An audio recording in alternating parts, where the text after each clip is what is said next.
S-S-D-P. The Steve Dangle Podcast. With your hosts, Steve Dangle, Adam Wilde, and Jesse Blake. Let's go! Hey, it is the real start of the season. Sorry, Connor Bedard. It is it's the real start. The Leafs are playing tonight, so this is where it begins. Hey. You mean the Robin to Logan Cooley's Batman? That's what I call Connor Bedard. Listen, it was nice to see the second best prospect in the world play last night. So good. Yeah. He might be the second best prospect on the Blackhawks. It's a good point. It's a good point. Lucas Reichel, Kevin Kuczynski. He might be third. It might be. Did you guys see that Cole Gutman scored? Oh, hell yeah. Do you remember Yeah. in the previews when I ended the segment, I was like, they have so many creative players, like a guy named Cole Gutman. Yeah, and then well. he scores on opening day. I do remember him playing last year, but man, they had a lot of creative players, and they get the win. Well, so this You remember Cole Gutman playing last year? I do. He played 14 NHL games in his entire career. Yeah, but look at his numbers. He remembers all scored four of his four goals. in those 14 games. Come on. For a you team don't that remember bad. Cole Gutman playing a hockey game. Is it 4 or 1? I don't have my glasses on. 4. Good. You don't remember Cole Gutman playing a hockey I game. don't remember what it looked like. He watched the Cole Gutman supercut this season, this this offseason, offseason. this summer, instead of Game of was Thrones. shorter. He was like, I need to watch Cole Gutman highlights. It was 20 seconds worth Yeah. of highlights. That's 82 goal pace Cole Gutman to you. Yeah, that's true. Connor Bedard's first game, I'll say this. Matthew scored 4. Just throwing that out there. I know. So he's a quarter as good. Yeah. No, he didn't even score, though.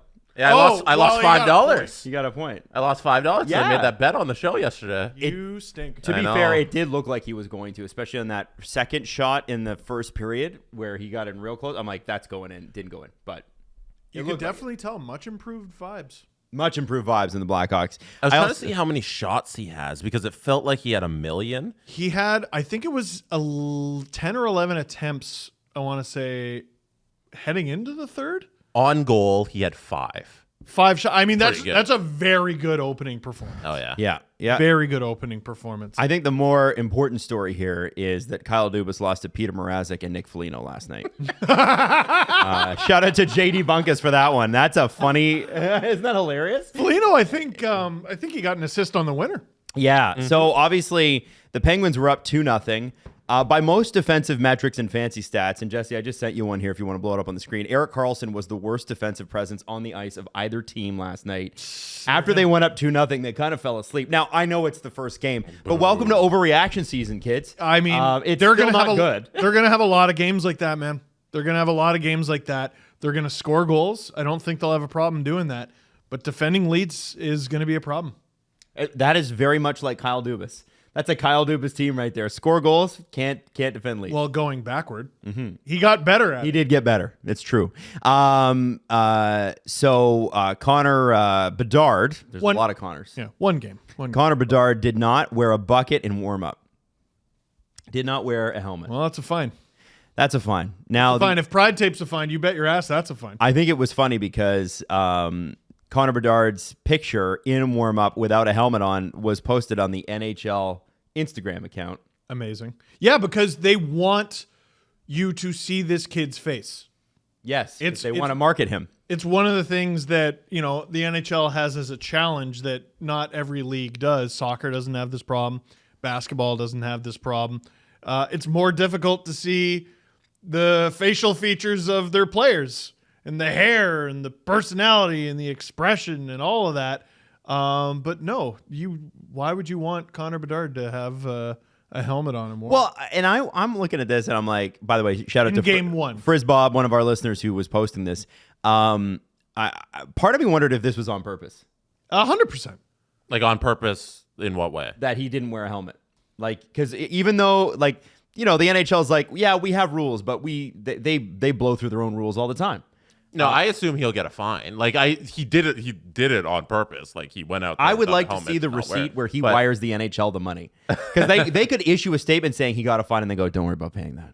Wow. They could do that. Yeah. I assume he'll get a fine, and the NHL and the NFL have this same problem in that they fine guys for things that they celebrate. So the NFL players are constantly getting fined for touchdown celebrations, and then you see the same touchdown celebrations in NFL commercials, and they'll use them in highlights all the time on the video games. NFL Twitter feed, on their Instagram. Like Tyreek Hill, he's been fined, I think it's $100,000 like so far this season for all of his touchdown celebrations. Yeah, because every time he does something extravagant, he scores a lot of touchdowns, and he keeps getting fined. But then all the time when they're promoting the league, they use these highlights. And the NHL kind of has the same problem. And I wonder about these leagues, and it's like, you want guys to show expression and celebrate themselves, and then you use those in promos, literally on your Instagram page, but then you also fine them for it?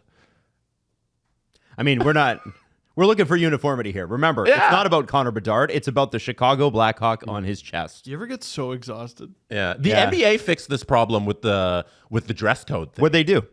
They said you can wear whatever you want walking into the arena, And they it's awesome. and they celebrate that now. And every team they do their fit walk-in posts, and they say, hey, it's not a fine if you don't wear a suit to the stadium. And they celebrate, hey, look at this guy wearing Balenciaga or whatever, you know. So I feel like we can all just move on with these stupid, silly rules like fining guys for not wearing a helmet. Before everyone gets all mad, I mean, there is a reason why they have this rule. Do you remember Taylor Hall? Safety. Taylor Hall fell down on the ice and his teammate stepped on his head with a skate. And he got slashed open Halloween style.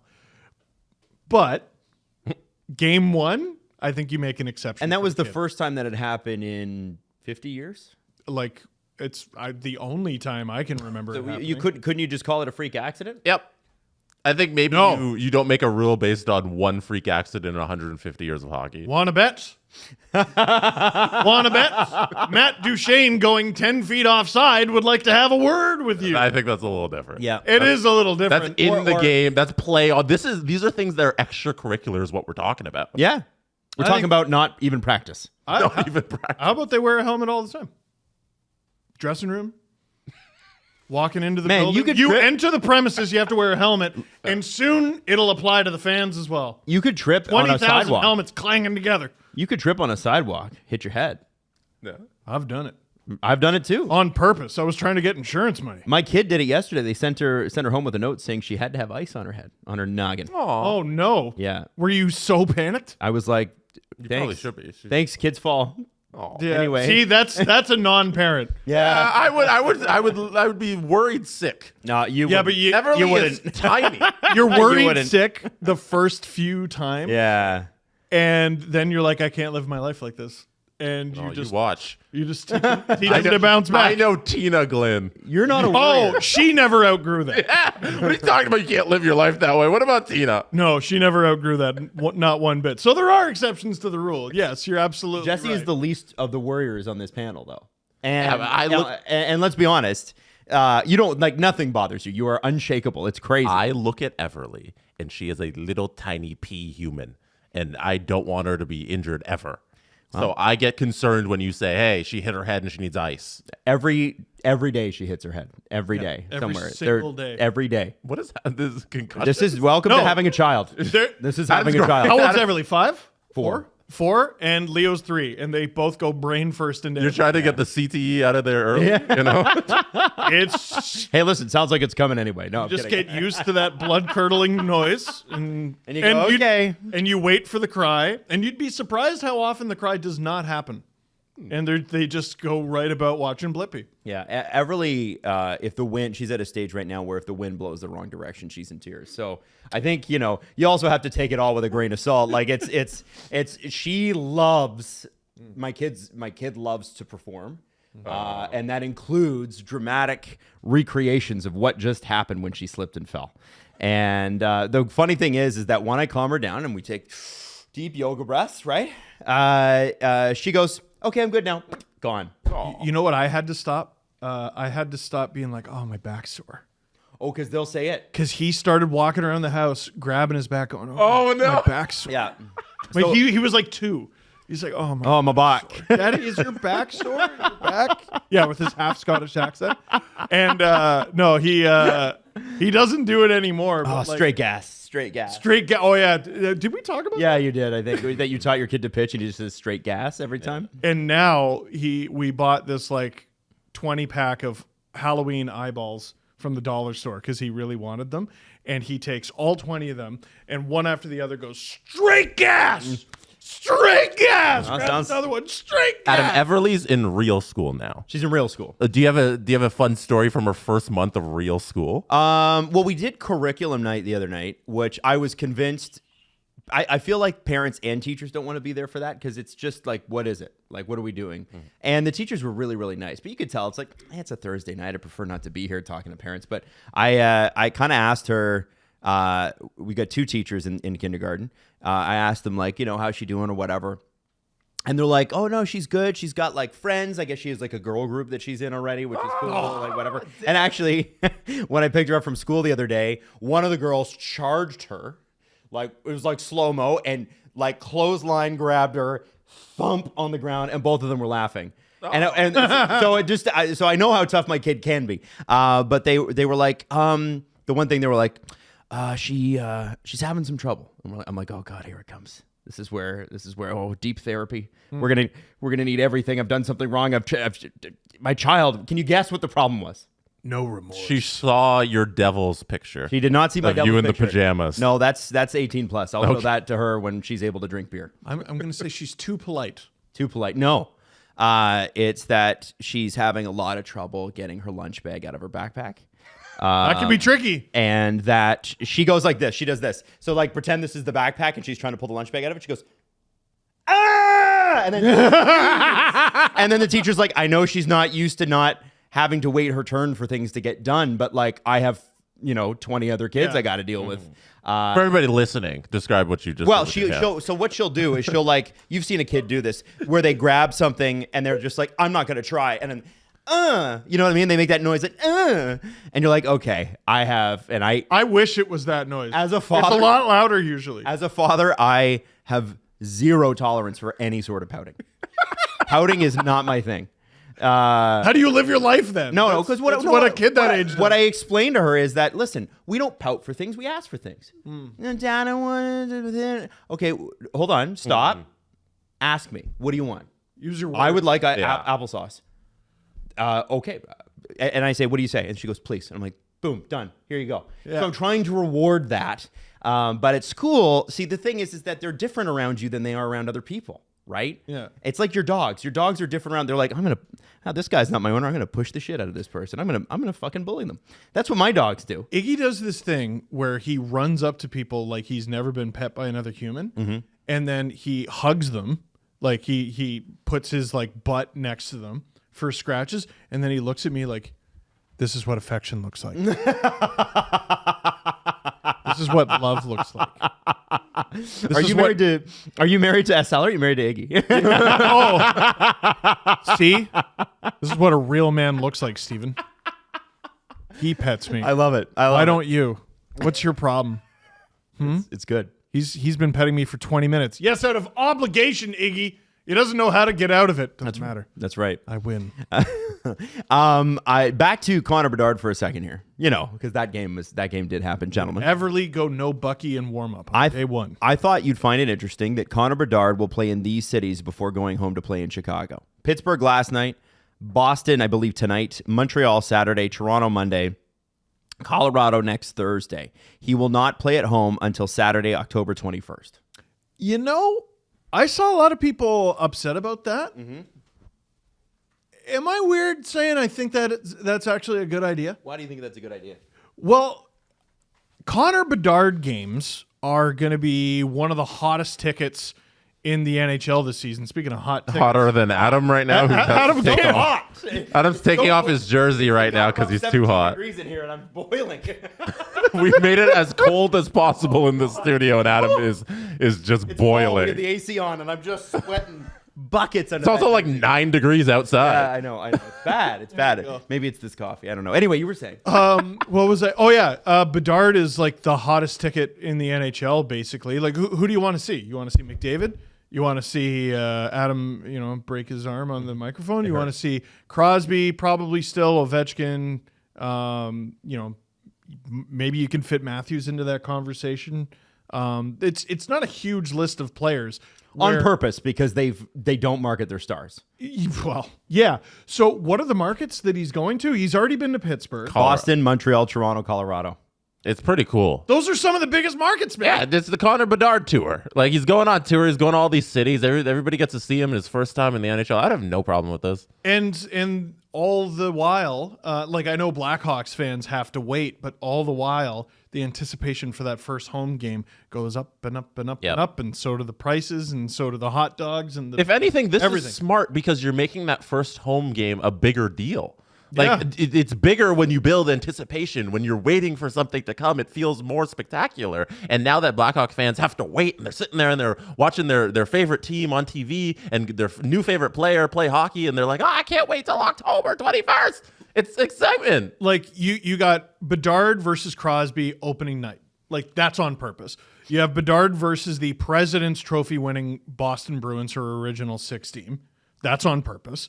The Leafs, biggest team in Canada, that's on purpose. The Montreal Canadiens, winningest team in NHL history. That's on purpose. And Colorado as well. Mm-hmm. Yeah, champion a year and a half ago. Yeah, McKinnon, exactly. Bedard, yeah. And like still one of the biggest stars in the league with McKinnon, and they're one of the more popular teams in the league. You know, I did want to say, sense. Going through places like, and Toronto, I'm going to leave off the list because we are a bit quiet when it's not the playoffs in terms of fan support. Like, it can be a bit corporate in there, but November stuff. Season seats. Yeah, that's a you problem. That's a me problem. I certainly won't be cheering when I'm there this Saturday. You're wearing your suit and sushi. Boston, going through Boston, Bedard's he's going to hear them. Oh, yeah. Going through Montreal, he's going to hear them. Going through Colorado, he's going to hear them. And I think this sets him up perfectly for a nice little home debut because you've gone through 5 different rinks that are really tough to play in. And no offense to Pittsburgh, but I think of those 5, the 3 toughest are Boston, Montreal, Colorado, right? In terms of fans. Yeah. I mean, Montreal fans are known for being loud. Boston fans are known for being loud. Colorado, you play Blink-182, they're the loudest in the entire NHL. I mean, say what you want about the Leafs' record at home in recent years. Like, you still don't associate Toronto with hard to play in. 100%. Yeah, maybe the players will help with that this year. But my point is, the pressure that he felt last night, the pressure that he'll feel tonight on a back-to-back in Boston, the pressure of his first hockey night in Canada, which he grew up watching, the pressure of his first time, playing the Toronto Maple Leafs in Toronto, whatever pressure he might feel, and then a really good team in Colorado too. All that will help make the home debut just a little bit easier. He'll feel, I think, at home. He'll feel comfortable. Exactly. It'll be a relief. And I wonder if he'll go off that night just because of it. I think he'll be shot out of a cannon. And also, I think winning the first game of the season, even though it's one game, can set the tone for a season. The Vegas Golden Knights got kicked up and down the ice in their first ever game. I want to say it was against the Dallas Stars. They won. James Neal got both goals. Marc-Andre Fleury stood on his head. They won. And they rode that shit. And we were all like, isn't that cute that they won their first game? And then I think they won their second game. And then it just kind of kept going. And then remember it was like Christmas and we're like, are they like good? I remember them kicking the Leafs' ass on New Year's Eve. Oh, they killed them 5-0 or something. And they used 5 goalies. Yeah, during their first 3 months. Yep. In the NHL. So, I still don't expect big things for the Chicago Blackhawks this year, but the vibes are a little different. Like, who knows? You never know what they could ride for the rest of the year. And the West is a little bit open at the bottom end. Sure is. Now, with Peter Mrazek in net, letting in Peter Mrazek goals that you saw last night. That was a bad goal. Like, especially the first one. Was that the one where he was way out? Where Crosby scored? I forget if it was the first or the second one. But you know the one. Yeah, where that's the one. We're talking about the same one. He giveth and taketh away. Mrazek's on one side, the puck is on the other. And I don't mean the other side of the net, I mean the other side of the rink. And somehow he's still out of position. No idea where his posts are. Yeah. Never. I mean, he did win last night, but if they are going to do anything, he can't be the guy. No, he wins on athleticism. And I think what's killed him in recent years is he couldn't be athletic because he was hurt. Mm-hmm. That's what happens to your body when you get older. It can be a little tighter. But, if he has a little bit of health, I could see him stopping some pucks, but he's still going to have no idea where the posts are. Right. He was one of the most infuriating things to watch. He had no idea. And he had good years in Detroit. We're not trying to take that away. And Carolina. Oh yeah. He had some good. He had the problem is like he's had good months. Like he's got to stay in the Jonathan Quick effect, where it's like you have a couple great months, and usually they're in the playoffs. Well, and like Jonathan Quick though would play though, because he wouldn't be out of the lineup.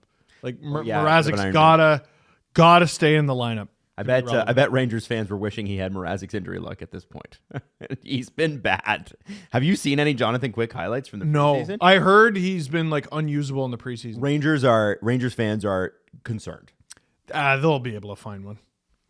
There's goalies available throughout the league. The Red Wings are carrying 3. It's the preseason. Like, let's not get worked up about preseason save percentage. I have a screenshot up there, Maddie, of Sidney Crosby God, and Peter Mrazek going head to head. This is what Peter Mrazek is a foot out of the goal crease on the left side of the ice. Sidney Crosby is on the complete other circle dot and has a wide open chance. Goalie coaches at the must cage. lose their mind. Yeah. It's like that's actually like an underratedly difficult shot because there's traffic in front. Well, he put it through the defenseman and the covering player's legs. Of course he did. Yeah, because he can just slide it along the ice. He doesn't have to like aim it particularly well because the goalie's in Narnia. Get a map. Look at that. No one. Like, look at him. He's got his stick out though. At least he's got that part of the net covered. He's trying his best. He's shocking. The puck. He knows where the puck is, and yet he's all the way over there. Look back to it. Look at where. See, he's looking right at Crosby, and he was like their best player. Mrazek was not their best player. He made a lot of really good saves. He did, and then allowed that in the back half of the game. He was a lot better. Yes, this second goal was ugly, but yeah, after this goal, he didn't allow anything. Goalie coaches must absolutely tear their hair out. Gustafsson was a little like this. Jonas Gustafsson, like super athletic guy, couldn't locate pucks. I think is it Jimmy Waite? That's their Jimmy Waite's he's a former NHL goaltender. I think he was in the Leaf system for a bit. It sounds familiar. Yeah, he is the Blackhawks goaltending coach. I mean, I wonder how many he's had over his career because he's been with so many different teams over so many different eras. Like, I think honestly, he could be Vezina caliber if you gave him a bungee cord.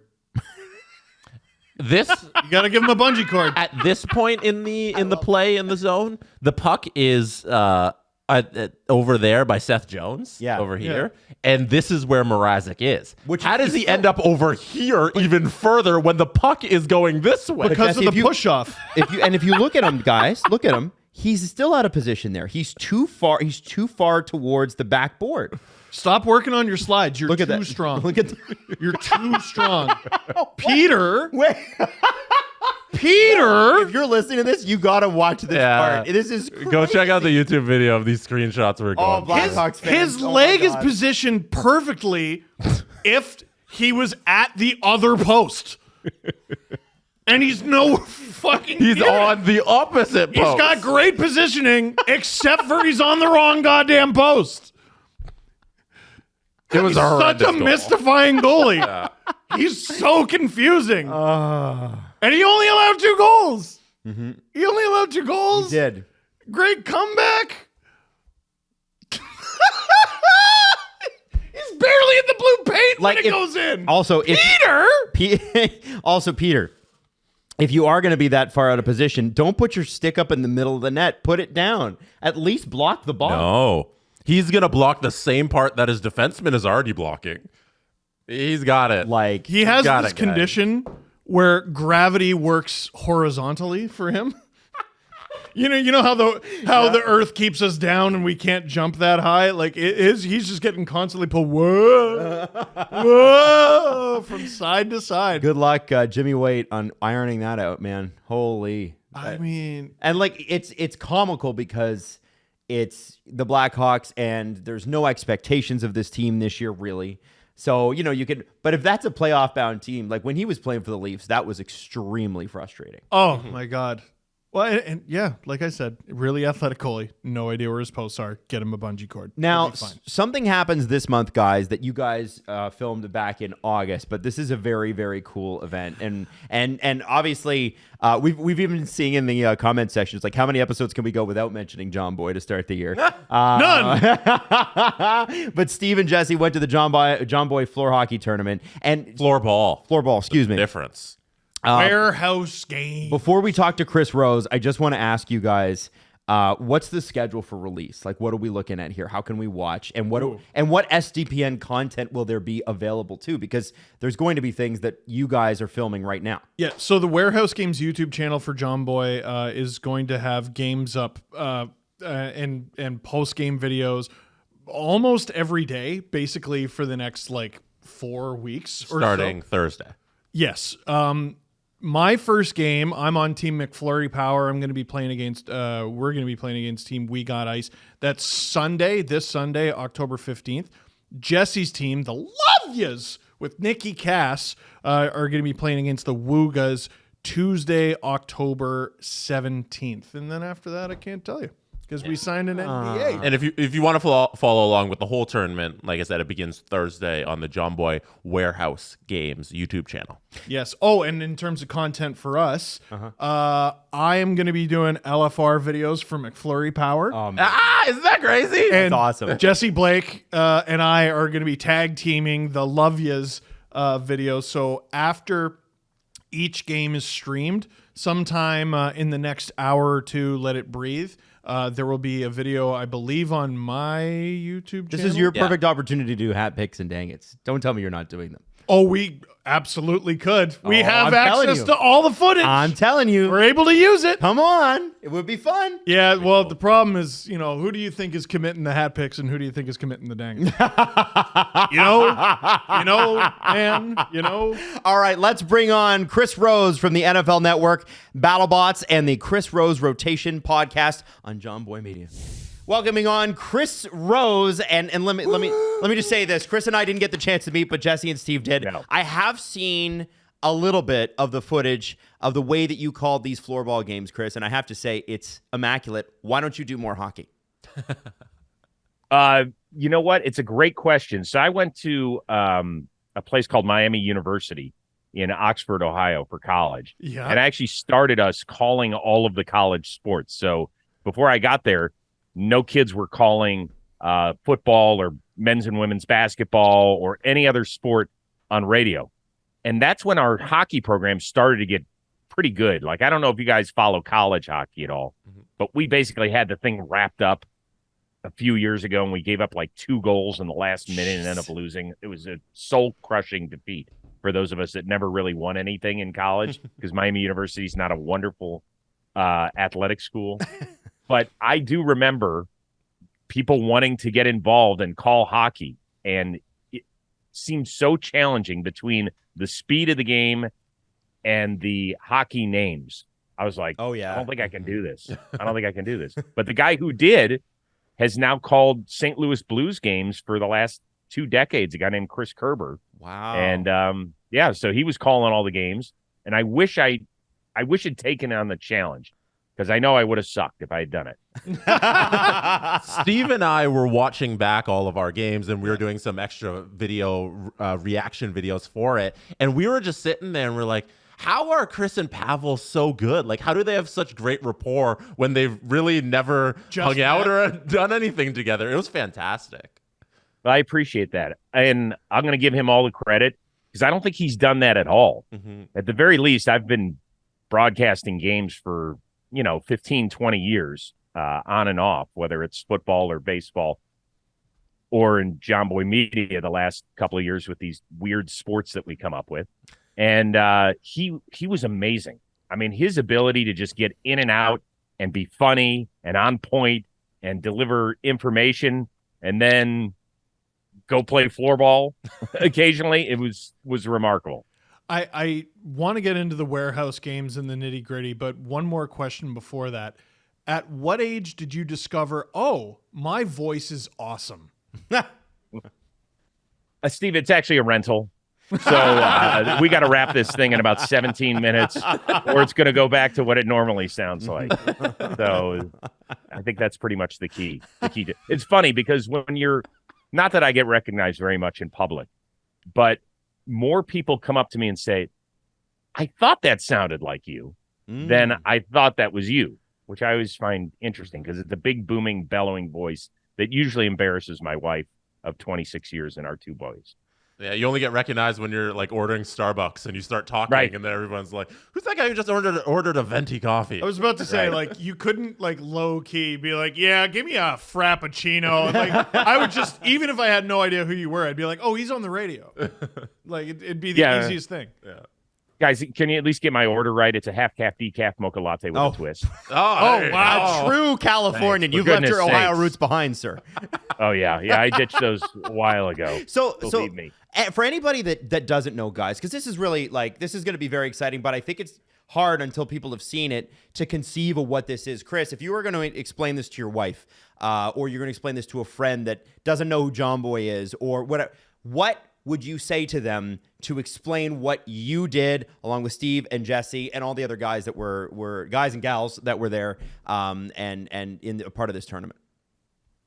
All right. Well, first of all, let's start with the facts, which is I would not explain this to my wife because she could give a rat's ass about what it is I do when I'm away. She's just happy I'm out of the house. She's like, God, she actually looked at me yesterday and I do most of my work out of this house. One day a week, I go down to the NFL Network to go do my job on Sundays with them. But she was like, when was the last time you actually drove your car? And I had to sit there and think about it. I was like, I think it was 2 weeks ago because I've been traveling a little bit. Yeah. She's like, get out of the house, you loser. So let's start with that.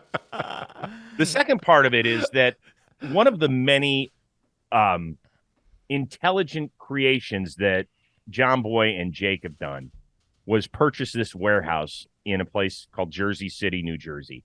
And they have turned it into our content home. So we started out by playing these blitzball tournaments, which are essentially like a different form of wiffle ball. And Jimmy just likes playing games that he played with his family while he was growing up. And Jimmy was a high school hockey player. And he was like, why can't we play floorball? And everybody's like, well, I guess we can play floorball. So I don't know what you guys, Jesse and Steve, when you walked in and saw the floorball setup the first time, what did you guys think of it? The court or surface, or like, I don't even know what you would call it. Floor. Floor. Yeah, it was smaller than I thought. And like, I'm not a great hockey player, but like I can shoot. I will shoot pucks in the driveway and stuff. But what I discovered with the floorball stick is I couldn't hit the broadside of a barn. But because the lay of the stick and the curvature is completely different, and there were a lot of rules too. Yeah, with the walking in there itself and the warehouse and the facility, that's what it was a shock for me. I didn't realize all of the production that went behind it because there's replays, there's obviously the broadcast booth, there's like dozens of cameras. It's as good of a quality as any professional broadcast, and you get in there and it's 3 floors, I believe, or is it just the second floor up there? But no, there's 3. There's 3. Oh, it's 2.5. I'd go. Yeah, over under at 2 1/4. I'd take the over 2.5. It's a giant warehouse where they have all of this content and all this stuff, and it was just so impressive to see. And you go up a staircase. Like I've been in the Hockey Night in Canada studios. Like your setup is comparable. Yeah, it's that's cool. Crazy. It's really good. Yeah, man. It's really good. But I can tell you this, man. It is so much fun for us to do it. Like because we don't take ourselves seriously at all. I mean, at the end of the day, it's just a bunch of friends that are playing floorball together, but it gets competitive. Oh you my can God. tell, man, right? I mean, you could probably feel your blood going a little bit when you're playing a tight game. You're like, shit, we really want to win this thing. Yep. Yes. Because of our NDA, we will have no comment on that. Yes. It got very vicious at times. There's a couple of tight games where things got a little chippy. It was a lot of fun, and I didn't expect that level of competition, to be honest. I didn't expect myself to go all out, just give it my all, just like I'm playing a professional. You mentioned Pavel would sometimes play. We haven't really explained the Pavel play. which is once per game, each team would get 30 seconds where Pavel would leave. Pavel Barber, hockey influencer. He's on the Canadian Floorball team. He would leave the broadcast booth to play. When you first heard of that job, did you think it could be done? Did you think they could adequately leave the booth, play, and return, and not just be completely breathing out their ass the whole rest of the time they're on the mic? So there were a few things that went into it when I first heard, when Jimmy explained to me that part of the rule. And my brain immediately kind of went to the content creation side. Okay, how can we make this so that it is the best possible experience for our viewers? Can we mic Pavel up? Can he also have an earpiece in so that I could be talking to him while he's on the floor? And so we went through different machinations of how this would go down. And then once reality met our imaginary world, it was even better than I anticipated. It was better than I thought it would be. That's cool. And that's saying something because I had really high expectations for it. One aspect of this that maybe your followers don't know is that when we do our Warehouse Games events, and it's going to be on our Warehouse Games channel, so you can easily find it on YouTube. I know you guys have been great about spreading the word, and we are so appreciative of that. Is that when this starts on Thursday, click the link, and you will be part of our Jomboy media community, which is unlike anything I've experienced. You know, I've been in the linear television world for 3 decades. I joined Jomboy 2.5 years ago, and I have loved every second of it because it has allowed us to get to a community. When you work in television, it's you and a camera, and that's it. There's no interaction between you and a viewer. There just isn't. You can't have it. But in this world that we all work in, we have this amazing relationship, a give and take, and there's nothing better than our Jomboy media community. You will be a part of our chat. We want you to be a part of it. It's not mean-spirited at all. It's fun.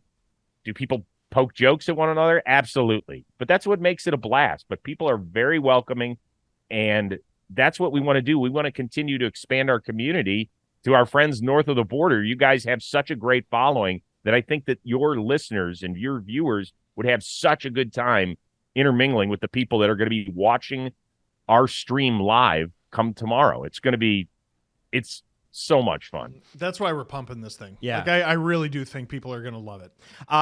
Chris, I want to switch gears in just a second, but I have a question. I have one question for you about Jesse and Steve. And I hope this doesn't violate the NDA, but we'll see. Now, you analyze players for a living, right? I mean, you also talk about them. You also analyze robots. We're getting to that.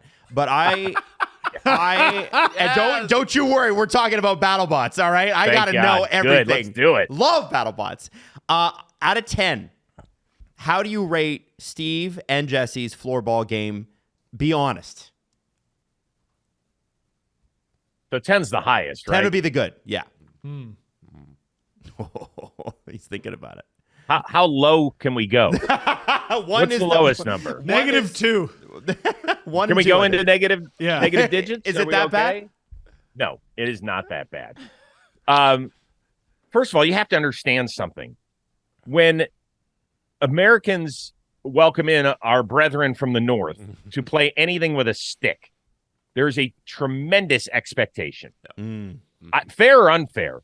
Like, you guys are expected to come out of the womb cross-checking. It's that simple. And so, you know, if you don't turn into Gretzky or Messier or Austin Matthews, then we're like, what happened to you? You know, like, it's one of those. You know, it's kind of like, I suppose. I mean, what do you guys think is our number one sport here? Do you guys think it's football or basketball? NFL, it's definitely maybe football, NBA because it has more games, but yeah, both one of those two. Yeah. Right. So if we go up there and we were to have played some sort of flag football tournament, and we're all not Patrick Mahomes, and you're like, oh, that guy sucks. He sucks. Right? So am I dodging your question enough to not answer it? Have I done that? I've kind of answered it without answering it, right? Yeah. I think we all get like a 1 because we're not that good, you and I, Steve. That's not true. That's not true. He says we held our own. Like, but I don't think we came out of there like Gretzky. You know, The learning curve had to be short. Yeah. Right. You have very little time to figure out the game and turn it around. 6 Okay. Oh, hey, all right. He's holding up a 6 combined, or is that both our scores combined, or? Listen, you guys can interpret it any way you want. Listen, Hey, 6. I just Let's throw go. numbers out there. Congratulations, guys. Chris, you're a big baseball guy as well, so I want to ask you this: the AL East just got obliterated this postseason. Sure did. The Orioles are out, the Rays are out, but I really, being from Toronto, we're huge baseball fans up here too. The Jays scored 1 run in 2 games. They said, "Don't worry, all season the hitting will get going. The hitting will get going." It didn't. Can you give us your honest assessment of where the Jays are at, what happened, and what they need to do? So I'll give you a little background here. Obviously, being a national baseball guy, I watch all 30 teams closely. I did pay specific attention to your team because I predicted them to get to the World Series and lose to the Padres. So I really nailed that one, guys. Yeah, Padres had a great year. Well done. Better yet, you know who I had winning the AL Cy Young Award? Who? Alec Manoah. Oh! I'm crushing it, guys. Wow. Yeah. Oh, wait, can you hear that? Hold on. Can you hear that? Oh, that's all of your viewers clicking off of this video right now. No, they're clicking So onto I the did- comment section. Yeah, I did pay specific attention to your team. And I actually remember asking the question. I do a daily baseball podcast called Baseball Today, shameless plug, with Trevor Plouffe, a former, Minnesota Twins third baseman. Fantastic. And I remember podcast. asking the question, thank you, heading into the playoffs, is Toronto the most talented team playing in the wild card round? And we both kind of felt like, yes. So we're wondering what went wrong. And I'm wondering if there's a bad mix there. I have a couple players that I want to talk to in the off season, but I am wondering if there isn't some sort of major trade coming in this off season because they had, even without Manoah, enough starting pitching. You look at the lineup and you're like, yeah, it's good enough, right? Vlad and Bo Bichette are your stars. Alejandro Kirk really came into his own the previous season, but didn't live up to it. Your outfield, Springer has always been a clutch guy. Kiermaier is more of a defender. We thought Dalton Varsho was going to be better, and obviously that trade with Arizona doesn't look great so far right now. Matt Chapman has been a solid third baseman and got up to a smoking start the first month. So you felt like the pieces were there. So what is wrong with this team? And you immediately go to, is it not that there's bad guys? I'm not saying that. But sometimes chemistry, you put dudes together and it's not the right mix. So I am going to be really curious to see if in this offseason they pull the trigger on a major deal. Like, would they be willing? Vlad's there to stay. You can't give it. But you could get an awful lot for Bo Bichette. Don't you dare! Don't you dare, Chris Rose! No! Well, hold on. Hold on 1 second here. And I know that he was one of the few guys that actually hit a little bit against the Twins. But you have to give up something good if you're going to revamp a team. And I'm not so sure that that's the play. But, man, I think they're going to be kicking the tires on almost anything this offseason. I like it. Well, but guys, what's the alternative? To just run the same team back and be like, okay, third place is good enough in this division. You must not pay attention to the Toronto Maple Leafs. Yeah, regular season success followed by playoff failure. You know what? Let's try it again. Let's finish third in the division and let's get eliminated and try it again. That's what they've done. The goal is to find I was a hitting huge anywhere Cujo fan back in the day. there And you were right. You were right. He was amazing. Sorry, Jesse. The goal is to just find hitting this offseason. That's what they need to do because you were entirely right in your assessment of the lineup. It's just the lineup didn't hit for 162 games and then it carried over to the playoffs. So, yeah, maybe it's just the mix of batters you have there because if they had 5 runs in them, they probably are in the ALDS. That's all they needed. Getting killed. But getting killed. At least they get into the LDS. Yeah. Hey, Chris, last thing, and Jesse and I specifically wanted to ask you about this, is BattleBots. I've been watching that since we were kids. Oh, so have I. On every network that it's been on. Okay, so I didn't know that you were a BattleBots I fan, love but you are. robots fighting. Yeah, this is. How did you get involved with basically the coolest thing ever, which is Steve said is robots fighting. Yeah, for people that aren't familiar with BattleBots, it's two 250-pound robots having a 3-minute fight inside of a bulletproof glass cube. And so you're either fighting to the death or it goes the distance, and we do have judges that will award points, and you win either, by unanimous decision or split decision. I didn't know a damn thing about it. Now, it used to be broadcast on Comedy Central back at the turn of the century, so like late 90s through the early 2000s. Mm-hmm. Then, as far as television went, it went on the shelf. It wasn't being broadcast. They were still having BattleBots fights, but they weren't, nobody could really see them. It was kind of like Fight Club. It's like underground stuff. And then in 2015, they decided to bring it back onto ABC as a summer replacement, a short series. And my agent was like, what do you know about BattleBots? And I was like, the Battleship, like the game you play, that little one where you sunk my battleship. And then she's like, BattleBots, you moron. I said, I didn't know anything about it. So she said, well, they want to talk to you about being the play-by-play guy for it. I said, okay. So I spin up some clips on YouTube. Our oldest son, who I believe was just finishing his freshman year in high school, walks down and he looks at him. He said, what are you doing? I said, well, I'm auditioning for the show.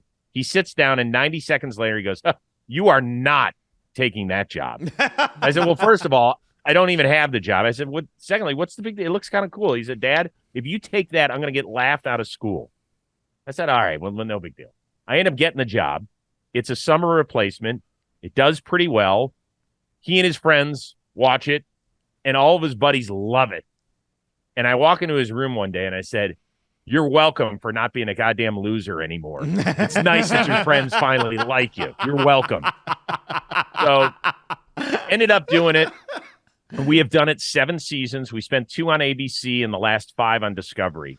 And I'm not lying to you when I say that we shoot it the entire season over 2 weeks. It is a grind. Wow. It's not easy. And it is the most fun I have all year. It's like summer camp, depending on when we shoot it. We've shot it every month from April through October. But people come from around the world. It's an amazing community of people. It's like a 600-person production when you factor in all of the TV people and all of the competitors, because the teams aren't just 1 or 2 people. Like some of them run 10 deep with a pit crew. It's ridiculous. And it is just an amazing community, a ton of fun. We've got it down to a science. And who doesn't want to see shit blow up and people are okay? Like, that's fun stuff. I want to see shit blow up. Oh yeah, that is why I turn in. Chris, if you ever want to get out of announcing, you could be a great pitch guy for just about anything. I'll buy whatever you're selling. It's pretty amazing. So you can find him at Baseball Today on Jomboy, NFL Network, and of course BattleBots. Chris Rose, thanks so much for your time today. We can't wait to see you guys. You're all going to join us in the chat for the games, aren't you? Oh, yeah. Hell yeah. Yeah, we'll be there. We'll be there. All right, boys. I'm happy to. I can be your American correspondent. If we you like need that. anything. I mean, I don't know. We might abuse that. I can talk about all the dumb stuff that happens in this country, and believe me, there's no shortage of that. So if you need me, I'm here for you. I wish that made our television. We don't ever get to see it. Yeah, no. Nobody ever talks about America. It's not worldwide news at all. No. I can let you in on all the dirty little secrets that happen here in the States.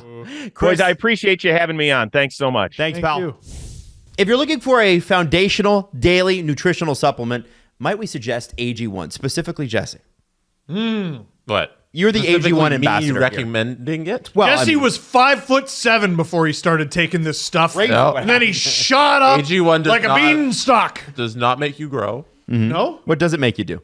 It makes you start your day on a healthy note. It has all of the vitamins and minerals you need, and like that's what I love about it. I don't love it, but I look at the daily nutritional value of a lot of the things I consume, and when I have AG1, I know that I'm getting what I need that day in terms of the vitamins and the minerals I need. You're going to get things like sustained energy, improved digestion, and support for mental clarity and focus. Something that you should definitely check out is the free offer that you get. Okay, we love this offer. I love free stuff. If a comprehensive solution is what you need to your daily supplemental routine, try AG1 and get a free 1-year supply of vitamin D and 5 free AG1 travel packs with your first purchase. Go to drinkag1.com/STP. That's drinkag1.com leafs.com/SDP to check it out. So the Leafs are playing their first game tonight. Obviously, as I told you, the NHL truly starts this evening, and I love this. Once you're a dad, you never stop being a dad. And I'm going to read this tweet from Jim Treliving, who is Brad Treliving's dad, also one of the Dragons on Dragon's Den.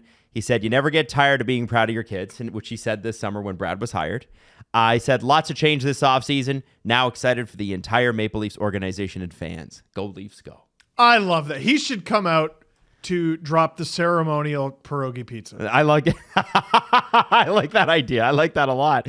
A little bit of a heartwarming story about Fraser Minten, because there's no point in going. We did our season preview. Anything pertinent, will be completely outdated likely by the time you listen. But I did want to kind of prep you.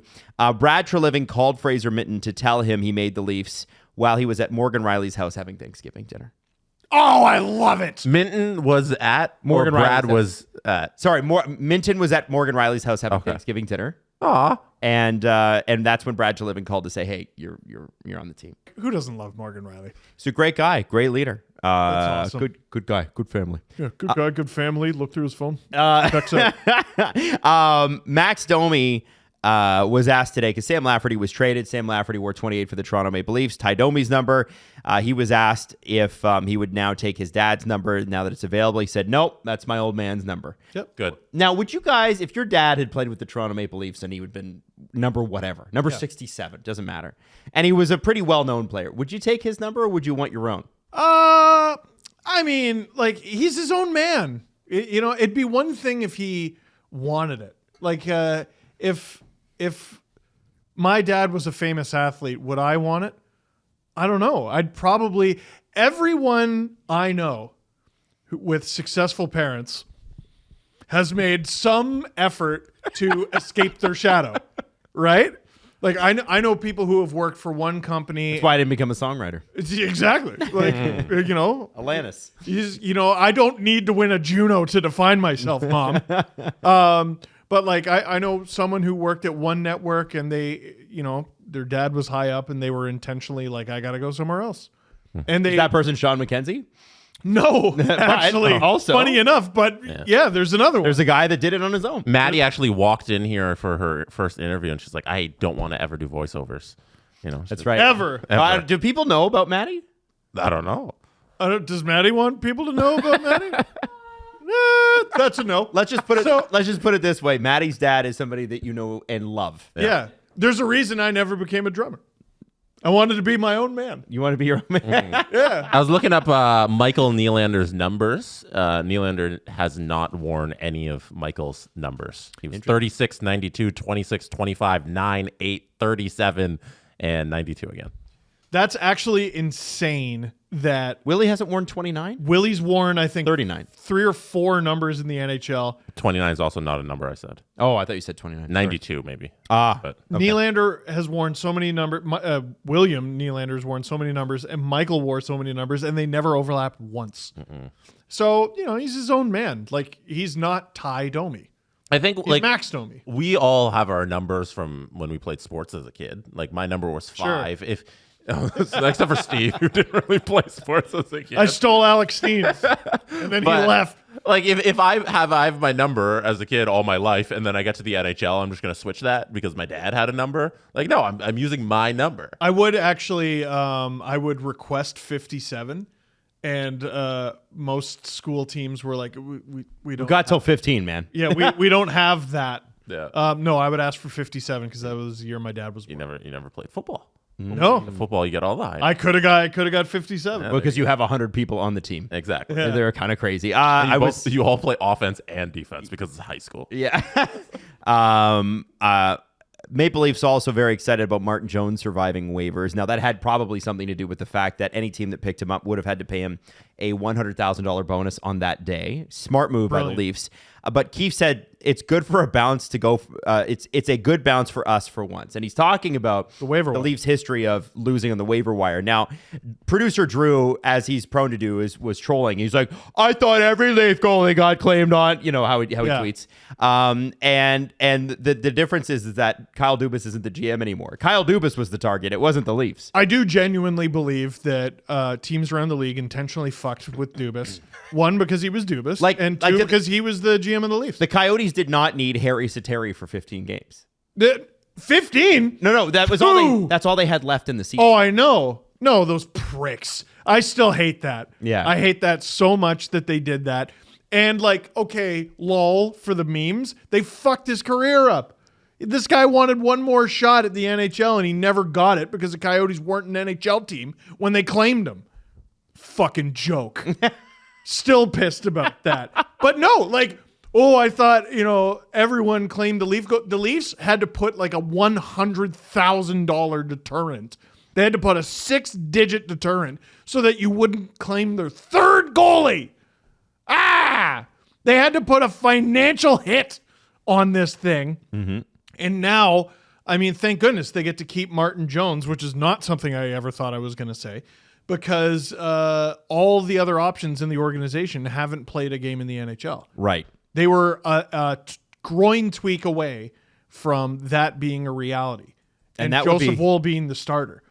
That would be a problem. I don't think I would mind Joseph Woll as the starting goaltender, and I think by the game 82, we might get to a situation where Joseph Woll plays his way into that. Yes, but do we want him to be the 60-game starter? Mm-hmm. Yeah? We'll figure it out. I think there's a lot of conversation here that needs to be had about Sammy versus Woll, and we have 82 games to figure it out, and I think that's a very fun thing for the Leafs. I agree, but all of this is, besides them losing a third goalie and that injury happening, that you're so worried about these injuries. Yeah. I've noticed that with they used 4 guys last year. Entire preseason with a lot of these teams, you're like, but what if somebody gets injured? Which is ubiquitous, really. Yeah, I was raised by an Italian woman. I think about the worst case scenario. And they had 4 goalies that they used. They used 12, 13 defensemen. Mm-hmm.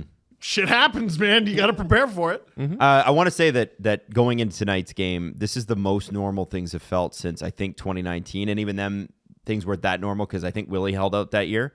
That was 18. Was it? Yeah. Yeah, no, 2019 was Mitch Marner. No, it was right the Babcock's going to be fired year. Yeah, but Mitch Marner held out until 2 days before. Oh, yeah. But Mitch Marner, he was there for game 1, right? He was. Yeah. He was. And the reason I say that is, I think on balance, if you actually take a look back, and it's difficult to fathom this, I think now, but everybody's been through a lot in the last 4 or 5 years, and this is the first time the NHL has started on time in 4 seasons. Yes. This is the first time that it will end on time, hopefully. It's not. In 4 seasons. They're still late with the draft. The draft this year is June 28th, which is even later than it was this past season. I think we had the draft on the 26th or 27th. Is that a COVID thing or a choice? I think that's a choice. Because Pierre LeBrun was tweeting about it, and he made it sound like a choice. He and he's not alone, wants the NHL season to begin in September and wrap up May 31st. That's the one thing the KHL has that I would like the NHL to adopt is they have a drop dead date. The season will be done by April 30th, come hell or high water. Now, there are some setbacks. If you don't make the playoffs, they make you practice for a month. Fucking stupid. But it'd be great to have a drop dead date. Especially as someone who works covering the sport, because don't ask me to do anything in June. I don't know. Sure. Steve, are you a VIP? Stop asking me. Mm-hmm. I hate that you still ask me after all these years. I don't know. Yeah. And I think, honestly, everybody would love it if free agency happened in mid-June rather than July. Yep. July 1st, man. Yeah, it just sucks. Canada Day. Bring off. Not just for me, but everybody. The players hate it. The agents hate it. The teams hate it. Everybody hates it. Fans are like, I don't know how, I never really loved it because it's there is a bit of an imbalance because you're exhausted from the hockey year, right? You've watched, if you're like a lot of fans are watching 50 or 60 games and then playoffs and then maybe some other teams playoffs once your team's out and then the NHL awards and then the draft and then free agency, which they love to stretch. And it's like, I'm not sure what you gain out of that. I think getting right to the draft and the awards, the draft, the free agency thing within a few days of the Stanley Cup final, let them party for 2 or 3 days and then go, okay, guys, it's draft and free agency time. Let's move. Here's some Advil. Yeah, let's go. 100%. I completely agree with that. I love that. I love the idea of starting in September too. This preseason was way too long. But I think my original point was that this is the most excited personally I can feel like I've been in years. Oh, and it's not just like sitting down last night and just watching Sidney Crosby and Connor Bedard face off. Even though the game was okay, like it wasn't like a crazy game. It wasn't a barn burner. The Nashville-Tampa game was way better. Mm-hmm. Such a good game. It's just been nice to get excited. And the other thing that was really nice yesterday was how well the Basu and Godin notebook came off with fans. I just want to say thank you to everybody that commented and supported and everything. Lots of Habs fans love that show, and we were... And I think they were pleasantly surprised by the reception. If you missed yesterday's podcast, we have a new podcast. That's right. Yeah, and it's called the Basu Godin Notebook. Anyway, let's talk about the Ottawa Senators and their cap situation being tough. Zach McEwen may not be ready to go. And according to Claire Hanna, if he's not ready to go tonight, they're only dressing 11 forwards and 6 defensemen because that's all they've got room for. Pierre Dorion, according to Bruce Garriock this morning, has been grinding to grind down the cap so they can find a spot for Shane Pinto. Josh Norris is not going on LTIR. If he did, his first game would be against the Toronto Maple Leafs on November 8th. Hilarious. But he has not played in any preseason games, and they were expecting him to play in at least 5.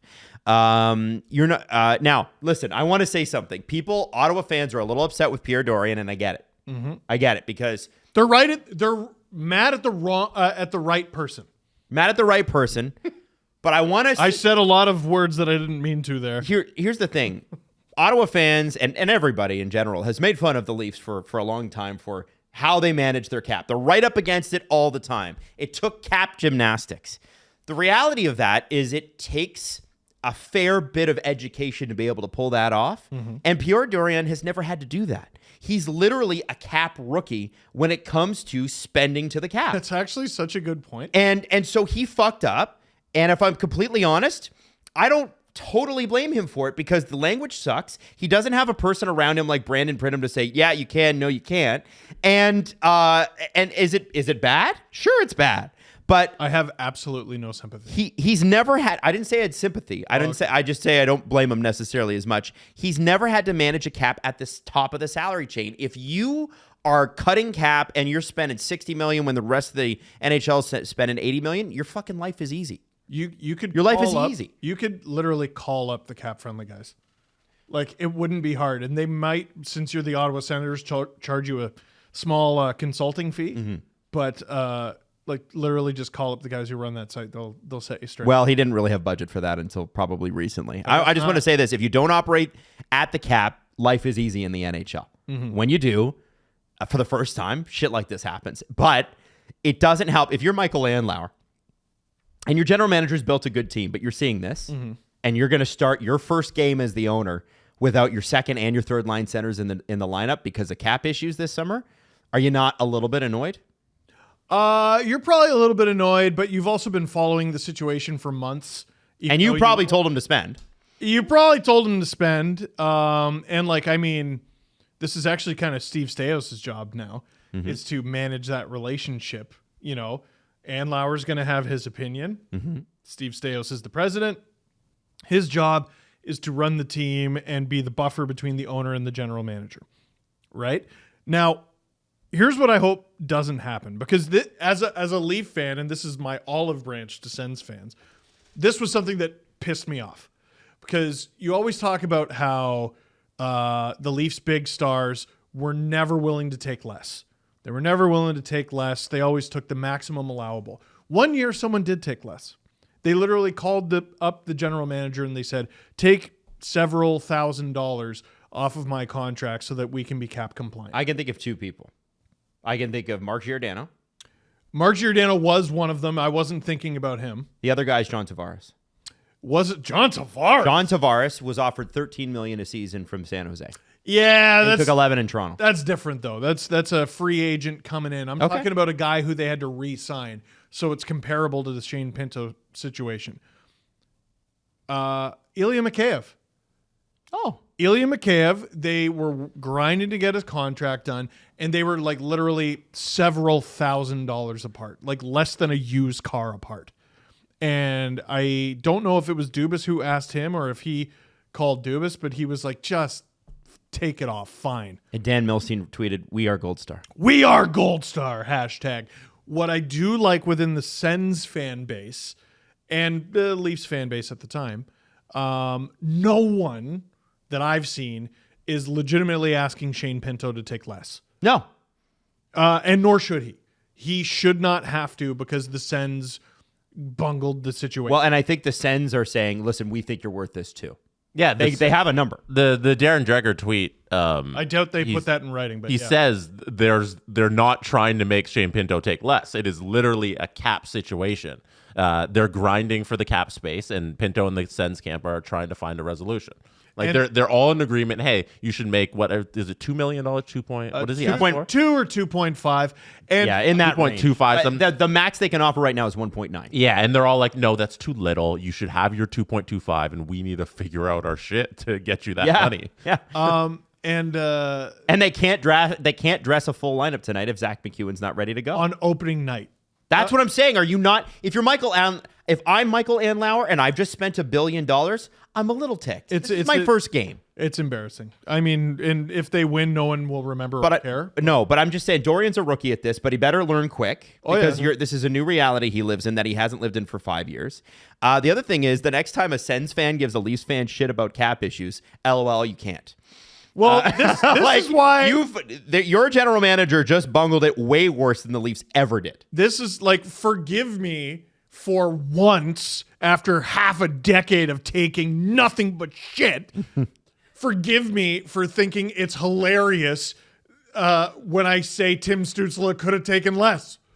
Forgive me for finally being on the giving end instead of receiving waves and waves of this shit. Dave, he did take less. He did not take the $11 million that he could have made. Thank you, literal Larry. Thank you, literal Larry. I know that. Could have taken $11 million, even though no one offered it to him and it was never on the table. Yeah, well, yeah, exactly. I could have taken less. I'm glad I took less coming off of a pretty mid-season. What a great guy. Looks good. Looks good on him. You think he would have taken 8.35 if he put up 90-plus points like he did last year? Fuck off. No way. Not a chance. He would have taken it all, just like the Leaf guys. So forgive me for finally being on the end of this debate where I can go, ha! Okay, now let me ask you this. Because Sens fans are high you, and they're high us, and I get it. Because Lassie Thompson was claimed by the Ducks, re-waived, and then reclaimed by the Ottawa Senators. So I presented the idea when we were like the third time we ended up talking about this throughout September.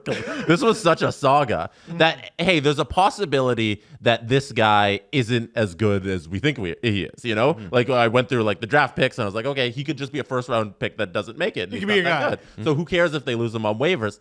And it seems like where he is right now in his development is a prospect that nobody's really willing to really fight for. You know, he didn't really make the Ducks to the point where they're like, hey, we could lose him, so let's keep him on the roster. There's also what Alan Walsh has been tweeting about furiously, and he's right. Like he is not wrong. Teams not being able to afford to have spares on their roster or the maximum amount of spares, which is only 3, by the way. Teams not being able to do that is costing people NHL jobs. Lassie Thompson should not be in the minors. See, that's where I think we differ. Yeah? Because I think now we have 2 organizations that think, hey, it's not, he hasn't cracked an NHL lineup to the point where we need to provide him a spot, and that he's probably should be in the minors right now. But I think, he's young enough that like him playing AHL games isn't the end of the world. What's wrong with that? He's 22. He's fine. It's fine. But all I'm saying is, like, that's an NHL quality player. He played enough games in the NHL that, like, we can be pretty confident in that. And it took this whole rigmarole of going on waivers twice just to get him sent down to Belleville and stay in the Sens organization. And, like, I'm sure that screwed up his week at minimum, screwed up his training camp. Yeah. Did he go to California? Yeah, he was in he a played. preseason game for He the played. Ducks. Yeah. What? Yeah, he was played. I watched in it. a preseason game. I watched some of the highlights. Yeah. Yeah. That's hilarious. Yeah. He made a bad play behind the net. Yeah, that's what. That was the highlight. Yeah, that's and there's Lassie Thompson. Ooh. that was the main highlight I saw. It was that he probably isn't NHL right. And he has 16 career NHL games, and he hasn't been able to stick, or 18, sorry, career NHL games. He hasn't been able to stick. I think he's an AHL player right now. Yeah.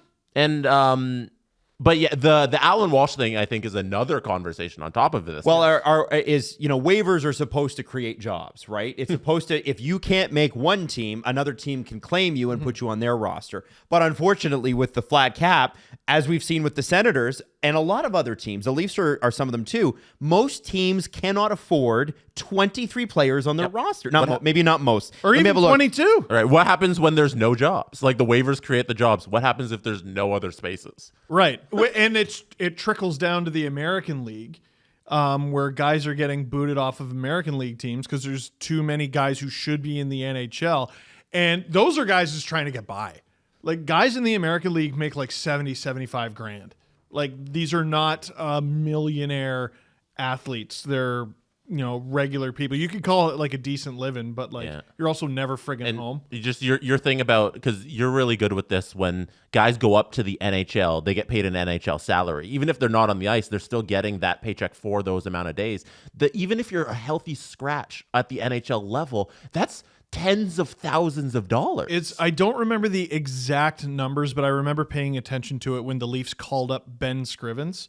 So deals would be something like $70,000 in the minors, $700,000 in the NHL. And it took him, I want to say it was like 2 weeks to make half of his AHL salary just being the backup goalie. You know what I mean? Like, it makes a huge difference. And this is an issue that the PA should be all over, but it doesn't affect stars, so they don't give a shit. So if you're able to carry 23 skaters instead of 20, there's 3 extra guys who are making hundreds of thousands of dollars more. Mm-hmm. Yeah. So to put it in real terms, in case people are saying, oh, this is just a rich team problem. Well, the Ottawa Senators are one of these teams as well. And they're not by any stretch a rich team. 17 teams right now are going less than 23 players on the roster. 17. Over half the league? Of 32. Okay? Mm-hmm. 11 of those teams have 22 players. So that's 11 lost There's 11 jobs. 4 have 21. So that's 8 more lost jobs. 2 have only 20. So that's 6 more lost jobs. So we're talking about 21 jobs that are just not available. And here's the great thing. You know who it saves money for in the end? The owners. 100%. Mm-hmm. And this is the point. You know what 23 jobs is? An entire expansion franchise. So you added the Seattle Kraken and you added 23 roster spots, but the way you've had the cap so fucking flat forever has taken away 3 jobs. So the idea when you go to the players and say, hey, we're going to expand, that's going to create 23 new jobs. It just took away 23 jobs, the ones you just added. And by the way, all that expansion money only goes to the owners. It doesn't count as somehow the bum NHLPA did not negotiate that into HRR. Are you fucking kidding me? It's crazy. So if you're a player, you get none of the expansion money, no new jobs. Get robbed. Yeah, I mean, this is what not crossing your T's and dotting your I's and selling out your fellow union members. This is what decades of that does. And like, even if they, even if Marty Walsh and like his new regime in the PA has their head screwed on a little tighter than Donald Fear, who was useless. That's as close as to wage theft as you could get in the legal definition. It was fucking useless. And the players pay for him, by the way. Oh my God! Like just completely useless. The rumored salary was $3 million a year. Fuck my life! Like holy cow! He made more than probably half of the players' union. Yeah, so even if they have, even if they have it all put together, it's going to take years of undoing their completely lackadaisical attitude to making their union members money and a living, which is how a union friggin' works. Useless. Holy shit. Anyway, sorry, those were two unrelated conversations, but it led into a nice little talk. NHL players are going to use Pride tape regardless, and apparently it's actually legal. Outsports had a blog post about this. Now, there are several players that have spoken on the record. I was going to bring up the videos, and they would have been legal to use, by the way. Ooh. But we might be running a little short on time, so I'll just read the quotes. Okay. The NHL, obviously, I believe there is a rule in there, and I'm going to look for it. There's a rule on there's not a rule on skates, so you could do it on your skates. So you could have Pride skates. And the NHL also has a rule that says you can tape your stick with any kind of tape you want to reinforce it's whatever. So it's funny that they've banned Pride tape, but if you were to have a rainbow colored tape, it's not illegal. So I don't think the NHL thought this one through. Surprise, surprise. Brian Burke released a statement, and I'm going to read a little bit of it because remember, Brian Burke founded You Can Play in honor of his late son. He said, I'm deeply disappointed with the NHL's decision to ban on-ice support for community causes. I worked in a variety of NHL markets over the last 35 years, and I've always made it a priority for my teams to commit substantial time, energy, and resources to engage and support local organizations and causes. It has been one of the great joys and responsibility of my life to see the positive impact hockey can have on the community, and I'm going to fast forward to the end. We will not lose this incredible progress we've made in inclusion over the last decade. And we are counting on the league for continued support and leadership in this area.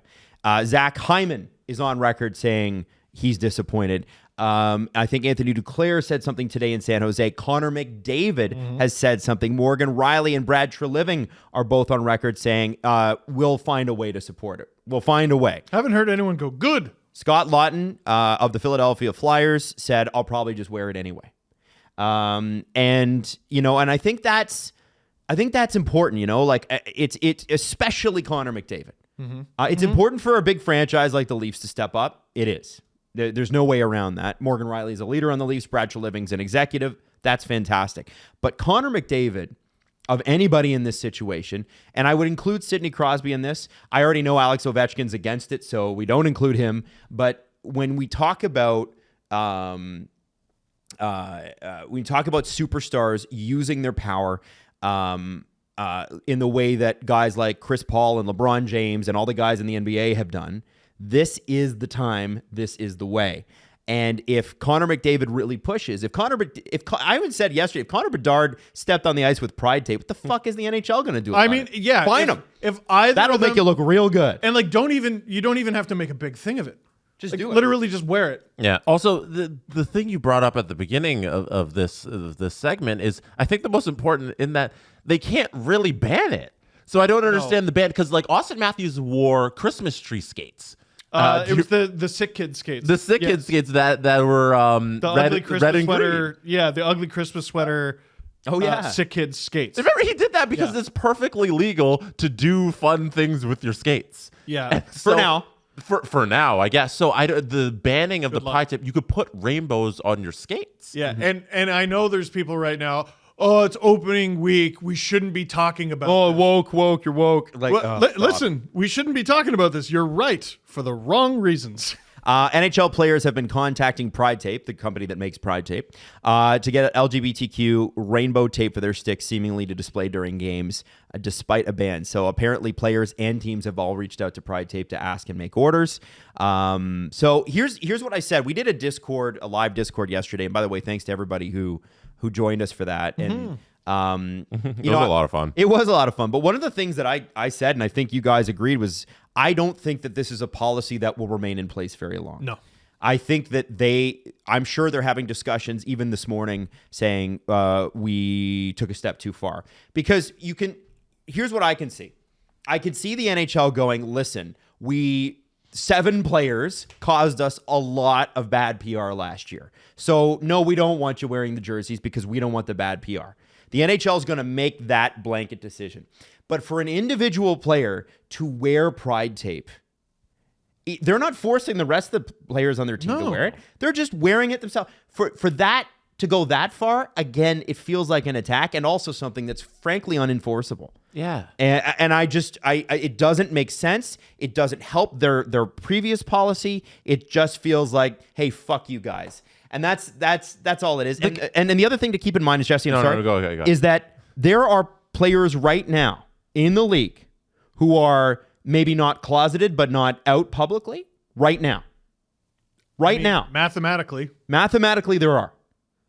And here's the thing. In women's sports, it's completely fine and open. Nobody bats an eye. Men's sports, whoa, what if they're gay? And there is somebody in the NHL, at least one, but I'm sure actually they say 1 in 10. Who knows? If it's that many and they're looking at this, how good do you think they feel about playing in the NHL? Yeah. How does that make you feel? And that's what I want to throw out there is that there are players who this directly affects. I think they'll nix this thing within the week.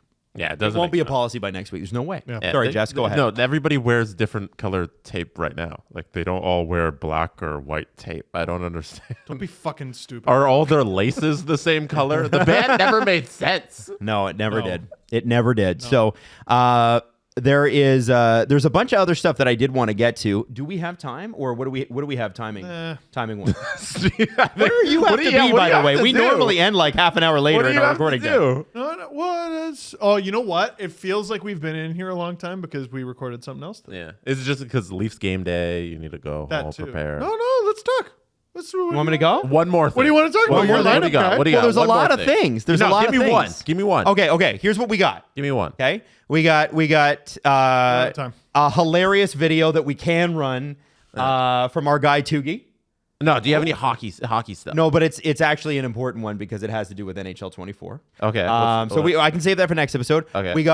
I got the reasons why Connor Garland was granted permission to seek a trade. Oh, geez. Oh, that's a good one. Okay. Yeah. I also got Ross Johnston claimed by the Ducks. Lou Lamoriello's security blanket is gone. Ross Boston. And Alex Murillo wrote a crazy pump-up statement yesterday that we received to our email. Let's do those two. Garland and Murillo. Yeah. Okay, so Garland was granted permission to seek a trade. Now, he is starting this season on Pettersson's line.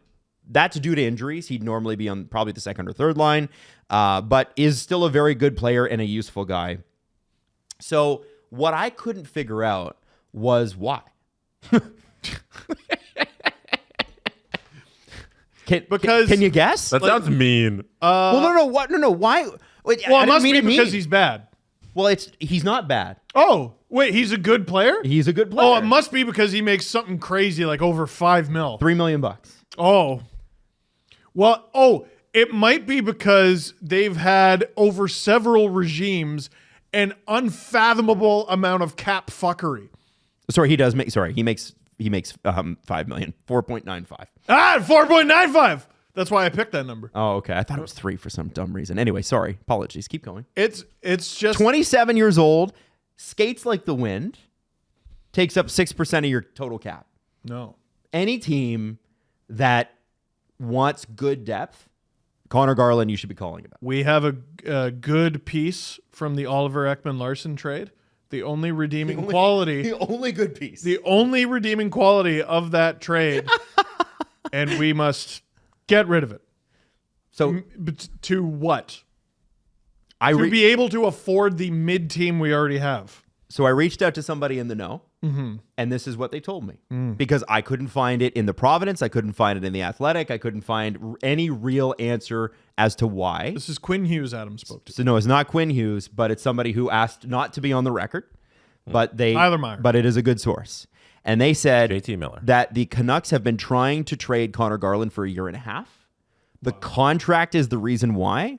Teams who have been contacted want a sweetener or the Canucks to retain money, which is why it's taking so long. Sweetener for a good player making a reasonable amount of money? Third line player usually, that's what this person says. He got a new agent as of 2 days ago, so he moved from a big agency to a boutique agency. Okay. And both sides agreed if the agent can help, It was not a trade request, but the Canucks do want his contract badly off the books. And they just can't afford it. Yeah, I guess. It's not a terribly unreasonable deal.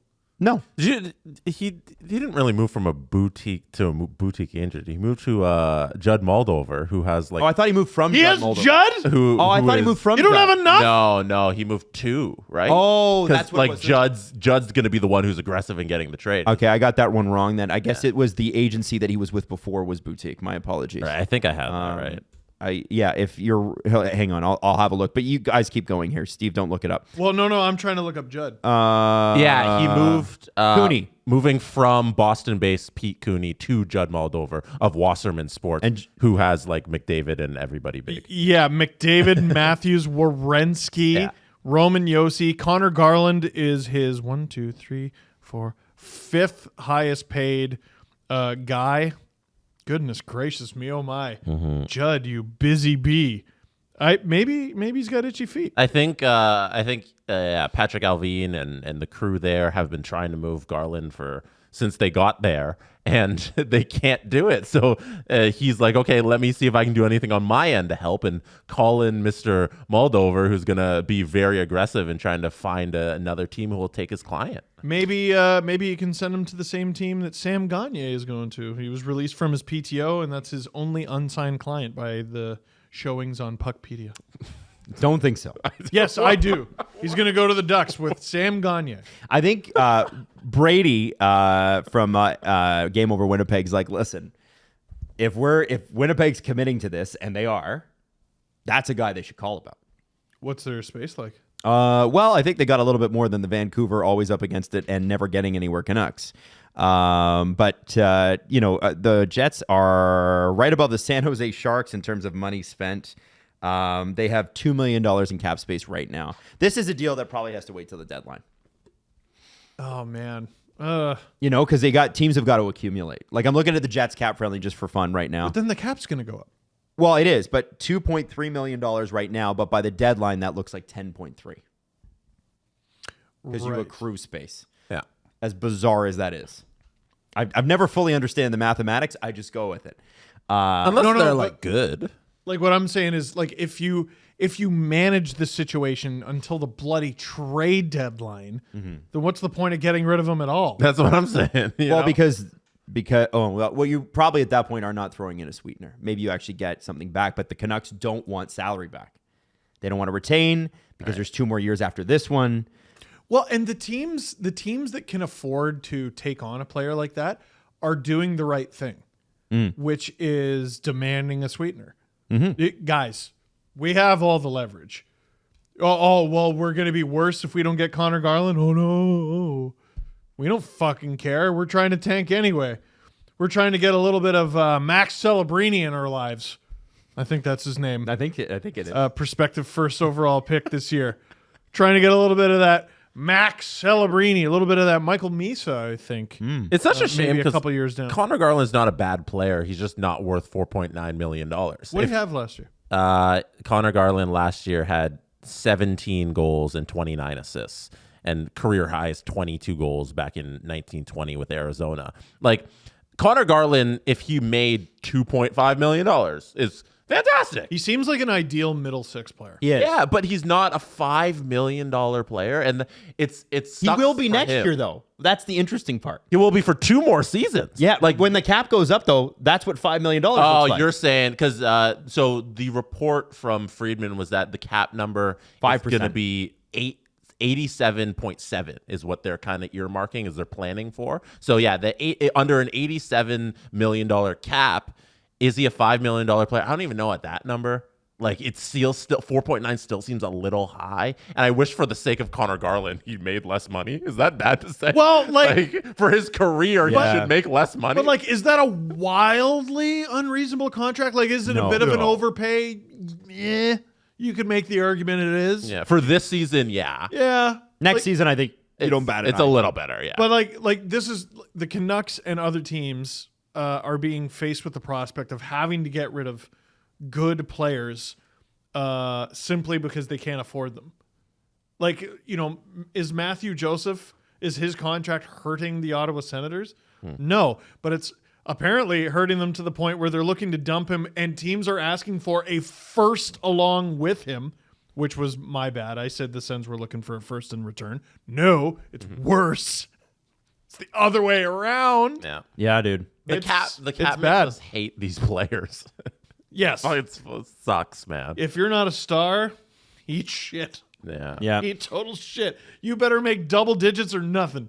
That's the salary cap in the NHL. Now, the last thing we want to share with you is a press release. It is from the Rose Alley PR agency, and it says for immediate release. Okay, Release it immediately. Arizona Coyotes chairman and governor Alex Murillo addresses fans in a new open letter. A new chapter begins now. Whoa. Now, this reads like it's General Patton and it's the Battle of the Bulge, and this is Germany's final push before we push him back to victory. Okay? Like this is like 1950s war movie shit. Are you ready? Gosh darn. I'm going to read it. Okay. It's long. I may not read the whole thing, but it's fucking long. To our incredible hockey fans. Challenges. Obstacles. Setbacks. No defeats. I have faced and overcome many stumbling blocks over my 40 years in business. I've fallen down many times, but I take great pride that each and every time I get back up, and end up stronger than ever, more resilient, more committed, more determined. Last April, we completed another rebuilding season for our hockey team, a rebuild I felt was necessary in order to create a sustainable foundation to bring a Stanley Cup to the Valley. In May, we experienced a setback in our effort to build a permanent home, a disappointment to us and to all of our fans who were excited by our proposal to build the first privately funded sports facility in the history of Arizona. We have faced setbacks, but no defeats. Now is another time to pick ourselves up, recommit, and win. The Tempe area proposal was defeated, but we are not. We got right to work. On to the other options in the Valley on the upcoming season. Were we disappointed by the vote in Tempe? Absolutely, but not defeated. I can't ask our players to give it their all on the ice if I don't do the same as an owner. Our organization can't ask them to pick themselves up after a loss if we don't do the same ourselves. We are using all of our resources to reach and put together a great team on the ice and secure a permanent new home that will be the envy of Arizona and all of the NHL. Envy! Know this. We have left no potential option unturned to give our fans the permanent home they deserve. The Valley is where the organization and I want to be. My family lives here. We are all in. Now, they get into a little bit about how great the team is. One of the, talking about the coach, talking about Mullet Arena. There's not a bad seat in our house. He said, we are on the eve of the 23-24 season. I made the decision several years ago to rebuild our team and secure a permanent home in the Valley. There was no other way for long-term success. We need to create something that is built to last. It requires patience, capital, determination, and all resources have served me well. All the resources that have served me well in business and in life. I often leave the talking to others. But now, as we enter an exciting and an important phase in our franchise's history, I want you to hear it directly from me. It's our time now. With a ferocious young team, outstanding management, including President and CEO Xavier Gutierrez and my son, Alex Murillo Jr. Nepo, baby! An organization-wide commitment to being a community leader and making an impact on the lives of others. And an owner who is absolutely resolute and committed to you and this Valley. Be a part of the turnaround. Be a part of history.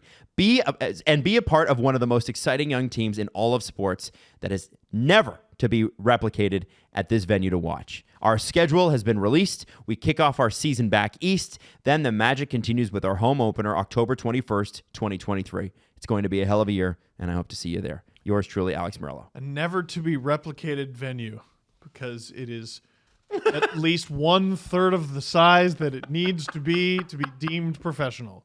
So I appreciate the rally cry. I really do. We did reach out to the PR agency to ask if Alex would be willing to come on the show. Doubt we hear back, but would love to have him. Listen, crazier things have happened. Doug Sifu from the Florida Panthers, who owns the Panthers, came on. And we were a much smaller show back then. We were. That was just me being a smartass on Twitter. Yeah. Hey, Doug, you want to come on? Sure. And he went, yes. And I went, oh. So Here's the positive that I would say from this, because we have clowned the Coyotes situation, never the fans, but always the Coyotes situation, because the situation was a Gary Bettman special. Team's not bad. Team's not bad. They're mid. They're managed well, and this is the most defiant I've ever heard an owner of the Coyotes be. Even Gary Bettman was like, not this defiant about it. I respect and appreciate that. The problem with that note, and it does kind of, it does, blow smoke about how good the team's going to be and the head coach and all that stuff, and it should. The problem with that note for me is that it gives me nothing more than I knew the day that the Tempe vote said, no, we're not bringing the team here. It's a good morale boost. It's a good note. A morale boost, Steve, would be something substantial, saying we've made a purchase or we've done this. This is the thing. It's just words. And they're lovely words. It's trust me, bro. It's just words. I could write you something beautiful about the sport of hockey. Don't give me a pair of skates. Yeah. Listen. It won't look as good as my words sound.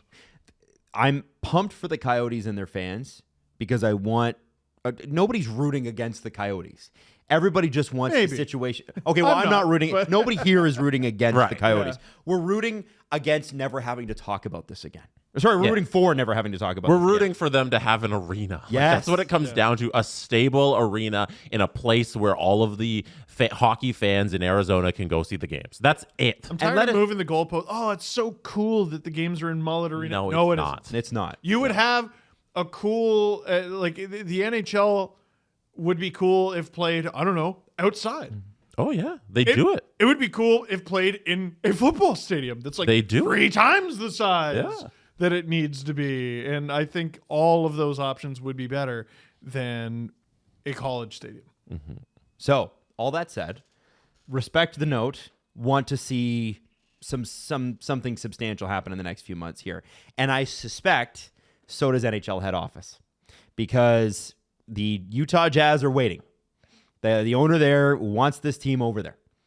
They're waiting. Houston is making changes to their arena to have the capabilities to make ice over the next few years. Oh, isn't that interesting? Mm-hmm. No. And does their owner have money, Jesse? Oh, no. Billionaires don't have money. No. They just spent $150 million on one Raptors player, one guy. Texas, give us money. No, they're going to take your guns. Take all my money. Take all my money. I changed my mind. I love that shit. All I want to say is... Why? I don't know, because that's every politician's playbook ever. All I want to say is... And it works.